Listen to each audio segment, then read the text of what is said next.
ہمارے چینل میں خوش آمدید۔ تو چلیے شروع کرتے ہیں آج کی کہانی۔ میں شروع سے ہی بہت رحم دل اور احساس کرنے والی انسان تھی۔ میں تو کبھی کسی بے زبان کی تکلیف نہیں دیکھ پاتی تھی، اس لیے ہمیشہ سب کا بھلا سوچتی، مگر میں یہ نہیں جانتی تھی کہ میری پیٹھ پیچھے میرے اپنے ہی ایک کھیل کھیلنے میں مشغول ہیں۔ جب مجھے ان کی حقیقت پتہ چلی تو میرے قدموں کے نیچے سے زمین نکل گئی۔ میں سوچ بھی نہیں سکتی تھی کہ دنیا اس قدر مطلبی اور خود غرض ہے کہ کسی کی بھی ذات کو پیروں تلے کچل کر اپنی خواہشات کی عمارت بنا سکتے ہیں۔ میرا نام شبنم ہے، لیکن سب مجھے ببلی کہہ کر پکارتے تھے۔ میرا تعلق ایک مڈل کلاس فیملی سے تھا۔ میرا بچپن گاؤں کی پاک صاف فضاؤں میں اور ہرے بھرے ماحول میں گزرا، لیکن جب میں 12 سال کی تھی اس وقت اماں ابا ہم سب کو لے کر شہر شفٹ ہو گئے، کیونکہ میرے بڑے بھائی شہر میں پڑھ رہے تھے اور وہیں پر جاب شروع کر کے زندگی کو آگے بڑھانا چاہتے تھے۔ میرے اماں ابا پڑھے لکھے نہیں تھے، مگر ان کے نزدیک اپنی اولاد کی خوشی اور ترقی سب سے زیادہ اہم تھی۔ حالانکہ گاؤں میں ہماری اچھی خاصی زمین تھی۔ ابا کسان تھے اور اپنی زمینوں پر خود ہی محنت مزدوری کرتے تھے۔ ابا کے باقی 2 بھائی اور 2 بہنیں بھی اسی گاؤں میں اپنی اپنی فیملیز کے ساتھ رہتی تھیں۔ ان سب کی بھی اپنی زمین جائیداد تھی۔ میں نے گاؤں میں ہی آنکھ کھولی اور ہمارے بڑے سے گھر کے کچے آنگن میں کھیلتے ہوئے میرا بچپن گزرا۔ ہم 4 بہن بھائی ہیں، 2 بھائی سب سے بڑے اور پھر ہم 2 بہنیں تھیں۔ بہن بھائیوں میں سب سے چھوٹی میں تھی، اس لیے سب کی لاڈلی اور آنکھ کا تارا بھی تھی۔ یہی وجہ تھی کہ میں مزاج کی کافی نازک اور حساس دل بنتی چلی گئی، کیونکہ سب کے لاڈ پیار نے مجھے ایسا بنا دیا تھا کہ بس لاڈ پیار میں ہی رہتی تھی۔ یہاں تک کہ اسکول جانے کی عمر میں پہنچنے کے بعد جب مجھے اماں نے ایک اسکول میں داخل کروا دیا تو میں اپنا بیگ بھی اٹھا کر اسکول نہیں جاتی تھی، بلکہ ہمارے گھر میں کام کرنے والی ملازمہ ہمارے ساتھ اسکول جایا کرتی اور وہی سارے راستے میں میرا بیگ اٹھا کے میرے ساتھ آیا جایا کرتی تھی۔ ویسے تو ابا نے اسے گھر کے کام کاج کے لیے رکھا تھا، کیونکہ جب میں پیدا ہوئی تھی تب میری اماں کے جوڑوں میں درد رہنے لگ گیا تھا اور ان سے گھر کی صاف صفائی اور کپڑے دھونے کا کام بڑی مشکل سے ہوتا تھا۔ اس وجہ سے ابا نے گھر میں کام کاج کے لیے ایک ملازمہ کا انتظام کر دیا، جو ہمارے گاؤں کی ہی تھی۔ اس بات پر میرے تایا، چچا اور باقی رشتہ داروں نے خوب باتیں بنائی تھیں کہ میرے ابا اپنے گھر والوں کی عادتیں بگاڑ رہے ہیں، جبکہ اس میں عادتیں بگاڑنے جیسی تو کوئی بات نہیں تھی، کیونکہ اگر انسان ہی اپنے جیسے انسانوں کا احساس نہیں کریں گے تو پھر کون کرے گا؟ اور ابا سے تو ہمارا سب سے قریبی رشتہ تھا۔ میرے دونوں بڑے بھائی اسی گاؤں کے اسکول میں پڑھتے تھے۔ ہمارے گاؤں میں اسکول 8ویں تک تھا۔ اس کے بعد اگر کسی نے آگے پڑھنا ہوتا تو دوسرے گاؤں کے ہائی اسکول میں جاتا یا پھر شہر کا رخ کیا جاتا تھا۔ یہاں تک کہ شہر کے بڑے سرکاری اسکول کی ایک بس تو ہمارے گاؤں تک بھی آتی تھی۔ اسی میں گاؤں کے بچے روزانہ شہر کے اسکول میں جاتے اور واپس آتے تھے۔ اس طرح انہیں صبح 6 بجے نکلنا پڑتا اور واپسی پر 4 بج جایا کرتے تھے۔ حالانکہ اسکول کا ٹائم 8 بجے سے 2 بجے تک کا تھا۔ یہی وجہ تھی کہ ابا نے بڑے بھائی کو 8ویں پاس کرنے کے بعد جب شہر کے ایک پرائیویٹ اسکول میں داخل کروایا تو اسی کے ہاسٹل میں رہائش کا بھی انتظام کروا دیا۔ بھائی پڑھنے میں بہت اچھے تھے اور ابا چاہتے تھے کہ وہ اپنی مرضی سے کسی اچھی فیلڈ میں تعلیم حاصل کر لیں اور اپنے پیروں پر کھڑے ہو جائیں۔ بھائی کو انجینئرنگ کا شوق تھا اور ابا نے کبھی بھی اپنے بچوں پر اپنی مرضی تھوپنے کی کوشش نہیں کی تھی، بلکہ وہ تو اپنے بچوں کو آسانی اور خوشی کے لیے ہر بات مان جایا کرتے تھے۔ مجھے تو ایسے لگتا تھا جیسے میرے ماں باپ کی اپنی کوئی مرضی اور خواہش ہے ہی نہیں، بلکہ وہ تو اپنے بچوں کی خوشی اور مرضی میں ہی اتنے خوش ہو جاتے تھے کہ جیسے انہیں دنیا جہان کے خزانے مل گئے ہوں۔ یہ بھی ایک وجہ تھی کہ میں بہت نرم دل اور حساس بنتی جا رہی تھی، کیونکہ میں نے اپنے گھر میں یہی دیکھا تھا کہ ایک دوسرے کا احساس کرنا چاہیے اور ایک دوسرے کی خوشی میں خوش رہنا چاہیے۔ ہمارا گھر پورے گاؤں میں بڑا آئیڈیل مانا جاتا تھا۔ کیونکہ اماں ابا میں کبھی لڑائی جھگڑا تک نہیں ہوا تھا۔ دونوں ایک دوسرے کا نہ صرف خیال رکھتے تھے بلکہ ایک دوسرے کی عزت اور مان بھی رکھتے تھے۔ اماں نے کبھی بھی گاؤں کی عورتوں یا رشتہ داروں کے سامنے ابا کی کوئی برائی یا شکایت نہیں کی تھی، بلکہ اماں ہمیشہ ابا کی تعریف ہی کرتی تھیں۔ اسی بات سے ہماری تائی اور چچی اماں سے بڑا چڑھتی تھیں۔ منہ پر تو وہ بڑی میٹھی پیاری بن کر رہتی تھیں، مگر پیٹھ پیچھے وہ گاؤں کی عورتوں کے ساتھ یہی باتیں کرتی تھیں کہ بھابھی ہم سے جھوٹ بولتی ہیں، ورنہ بھلا ایسا کیسے ہو سکتا ہے کہ کوئی مرد اپنی بیوی اور بچوں کو اتنی اہمیت دے کہ اپنی ذات کی بھی پرواہ نہ کرے۔ اماں کو اچھی طرح معلوم تھا کہ ان کی جیٹھانی اور دیورانی ان کے لیے کیا سوچتی ہیں، مگر اماں نے کبھی نہ ان کی برائی کی اور نہ ان کا برا چاہا تھا۔ یہاں تک کہ اماں گھر میں بھی اپنے رشتہ داروں یا گاؤں کی عورتوں کے بارے میں کوئی بات نہیں کرتی تھیں۔ یہی وجہ تھی کہ ہم چاروں بہن بھائی اماں ابا کے زیر سایہ اپنے گھر کے پاک صاف ماحول میں پلنے کی وجہ سے ایسی تمام اخلاقی برائیوں سے بہت دور تھے، بلکہ ہم اس اسکول میں اپنی ہم عمر لڑکیوں سے جب ادھر ادھر کی باتیں سنتے تو گھر جا کر اماں کو بتاتے۔ تب اماں ہمیں سمجھاتی تھیں کہ اول تو ایسی باتیں کسی کی سننی ہی نہیں چاہیے، اور اگر کوئی آپ کے سامنے ایسی باتیں کرتا بھی ہے تو ان باتوں کا اثر نہیں لینا چاہیے۔ اسی طرح ہمارے تایا اور چچا کے گھر بھی ہمارے گھر کے آس پاس ہی تھے۔ روز کا ملنا جلنا تھا۔ چچا اور تایا کی بچیاں اپنی ماؤں کی طرح بہت تیز ترار تھیں۔ چھوٹی چھوٹی باتوں کو بڑھا کر پیش کرنا، جھوٹ بولنا اور یہاں کی وہاں لگانا ان کا سب سے پسندیدہ کام تھا، اور یہ اسی وجہ سے تھا کیونکہ ان کی مائیں ان سے محلے کی سن گن لیا کرتی تھیں۔ خاص طور پر ہمارے گھر تو وہ لوگ اسی مقصد کے لیے آیا کرتے تھے کہ ہمارے گھر میں کھیلتے ہوئے وہ جتنا وقت گزاریں، اس دوران اماں ابا کی کوئی لڑائی ہو یا ہم بہن بھائیوں کے بیچ کوئی ایسی بات ہو تو وہ جا کر اپنے گھر والوں کو بتائیں، مگر انہیں کبھی ایسا کرنے کا موقع ہی نہیں ملا تھا۔ جب ابا نے اپنے بڑے بیٹے کے بعد چھوٹے بیٹے کو بھی اسی اسکول اور ہاسٹل میں بھیج دیا تو پھر انہوں نے گاؤں سے شہر شفٹ ہونے کا فیصلہ بھی کر لیا۔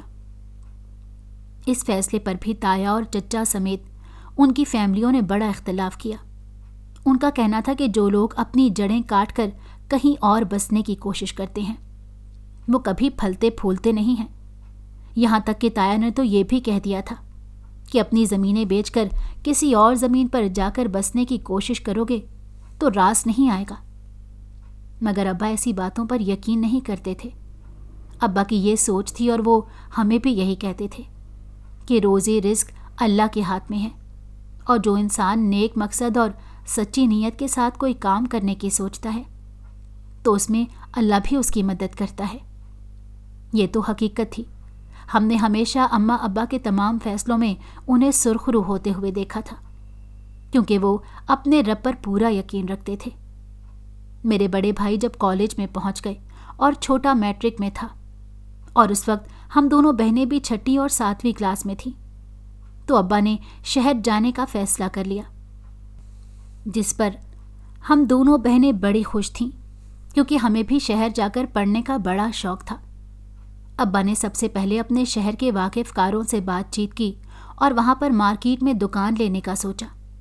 اس سلسلے میں ابا ہر دوسرے چوتھے روز شہر بھی جایا کرتے تھے۔ اس سلسلے میں بھائی نے بھی ابا کی بڑی مدد کی، کیونکہ وہ پچھلے 3-4 سال سے شہر میں تھے اور کالج میں ان کی کافی لوگوں سے اچھی سلام دعا بھی تھی۔ اس لیے بھائی کے دوستوں اور ان کے والدین نے بھائی کو بہت اچھے مشورے دیے۔ بھائی کے ایک دوست کے ابو کی مدد سے ہی ہمارے ابا کو مارکیٹ میں بڑی اچھی جگہ پر دکان مل گئی۔ ابا نے وہاں پر پرچون کی بڑی دکان کھولنے کا ارادہ کیا۔ ابا چاہتے تھے کہ جن کالج اور اسکولوں میں ہم نے پڑھنا تھا اور بھائی بھی پڑھ رہے تھے وہاں کوئی قریب کے علاقے میں ہی گھر بھی خریدے، اور جلد ہی ابا کو اپنی مرضی کے مطابق ایک علاقے میں گھر بھی مل گیا۔ بھائی بھی ہمیشہ ابا کے ساتھ ہی رہتے تھے اور بھائی کی رضامندی سے ہی ابا نے اس گھر کا سودا طے کیا۔ گاؤں کی زمین اور گھر ابا نے بیچنے پر لگا رکھا تھا۔ گھر تو تایا بھی خریدنا چاہتے تھے مگر وہ مناسب قیمت نہیں دے رہے تھے۔ اس لیے ابا نے بڑے بھائی کی ناراضی مول لیتے ہوئے گاؤں کے زمیندار کو اپنا گھر بیچ دیا۔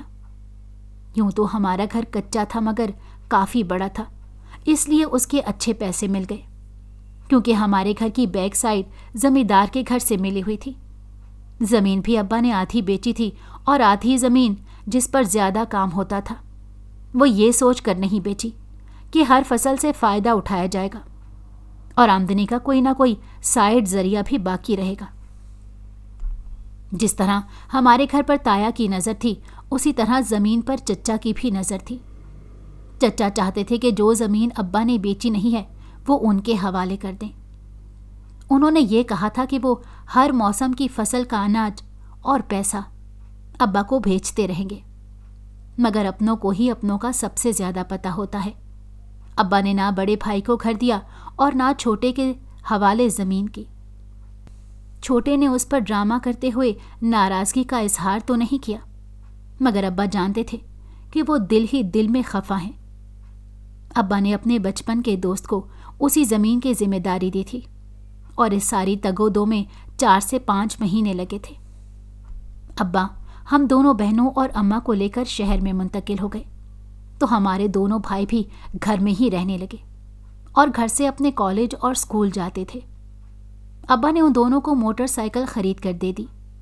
دکان، مکان اور اتنا کچھ کرنے کے بعد ابا کے پاس کوئی جمع پونجی باقی نہیں بچی تھی۔ ہمارا داخلہ بھی اسی علاقے کے اچھے اسکول میں کروا دیا گیا۔ اس طرح ہماری ایک نئی زندگی کی شروعات ہوئی، اور اس نئی شروعات پر ہم سب بہن بھائی بہت خوش تھے، اور ہماری خوشی میں سب سے زیادہ خوش ہمارے ماں باپ تھے۔ ہم دونوں بہنیں اب اتنی بڑی ہو چکی تھیں کہ اماں کے ساتھ گھر کے کام کاج سنبھال لیتی تھیں۔ اسی لیے شہر میں آنے کے بعد ہمارے گھر میں ملازمہ کی ضرورت نہیں تھی، مگر بڑے بھائی چاہتے تھے کہ اماں کی مدد کے لیے کسی نہ کسی ہیلپر کو رکھ دیں، مگر اماں ڈرتی تھیں کیونکہ وہ ابھی شہر میں کسی پر اتنا اعتبار نہیں کرنا چاہتی تھیں۔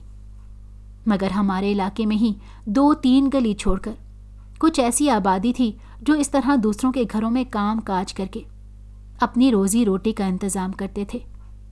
انہی میں سے ایک بیوہ عورت ہمارے گھر کام کرنے کے لیے آنے لگ گئی۔ ابا روزانہ دکان پر اور ہم چاروں بہن بھائی اپنے اپنے اسکول کالج میں چلے جاتے تھے۔ گھر میں اکیلی اماں ہی ہوتی تھیں۔ خالدہ باجی جب سے کام کے لیے آنے لگی تھیں تو اماں کا اکیلا پن بھی دور ہو گیا۔ ان سے اماں کو کوئی ڈر بھی محسوس نہیں ہوتا تھا، کیونکہ وہ محلے کی رہنے والی تھی اور بڑی سادہ مزاج عورت تھیں۔ جوانی میں بیوہ ہونے کے بعد انہوں نے اپنے دونوں بچوں کی پرورش اسی طرح لوگوں کے گھروں میں کام کرنے کے بعد کی تھی۔ اماں بھی ان پر اعتبار کرنے لگی تھیں، اور وہ بھی اماں کو بڑی بہن کی طرح عزت دیتی تھیں۔ اسی لیے ہم خالدہ باجی کو ہمیشہ باجی کہہ کر ہی پکارتے تھے۔ ہم نے کبھی ان کو ملازمہ نہیں سمجھا تھا۔ میرے بڑے بھائی نے انجینئرنگ کالج میں جب ایڈمیشن لیا، اس وقت چھوٹا بھی سافٹ ویئر انجینئرنگ کرنے کے لیے اپنے آپ کو تیار کر چکا تھا۔ ہم دونوں بہنیں بھی کالج جانے کے لیے اپنے اسکول کے آخری دور میں تھیں۔ تب خالدہ باجی کے مشورے پر ہی اماں نے بڑے بھائی کی منگنی کرنے کا سوچا، اور خالدہ باجی کے توسط سے ہی ایک اچھی فیملی میں رشتہ ڈال دیا۔ بھائی نہ کسی کو پسند کرتے تھے اور نہ ہی انہوں نے ایسا کوئی ارادہ ظاہر کیا، اس لیے اپنی شادی کا فیصلہ اماں پر چھوڑ دیا۔ اماں نے ایک انٹر پاس لڑکی سے ان کی منگنی کر دی، اور شادی انجینئرنگ کی تعلیم مکمل ہونے کے بعد ہونا قرار پائی۔ اس طرح 3 سال بھائی کی منگنی رہی، اور پھر بھابھی ہمارے گھر آ گئیں۔ بھابھی بڑی اچھی تھی۔ 1 ہی مہینے میں انہوں نے ہم سب کے دل جیت لیے۔ ان کا مزاج اور عادت ایسی تھی کہ لگتا ہی نہیں تھا وہ ہمارے گھر کی نئی فرد بنی ہیں۔ اماں تو سمجھتی تھی کہ شہر کی لڑکیاں بہت تیز ترار ہوتی ہیں، مگر بھابھی سے ملنے کے بعد ہمارے یہ خدشات غلط ثابت ہوئے۔ بھائی کی شادی میں تایا اور چچا نے شرکت نہیں کی تھی، کیونکہ چچا چاہتے تھے کہ ابا ان کی بیٹی کا رشتہ اپنے بڑے بیٹے کے لیے لے لیں، جبکہ ان کی بڑی بیٹی ہمارے بڑے بھائی سے 7 سال عمر میں بڑی تھی اور پڑھی لکھی بھی نہیں تھی، ورنہ ابا کو اس بات سے فرق نہیں پڑتا تھا کہ بھتیجی 7 سال بڑی ہے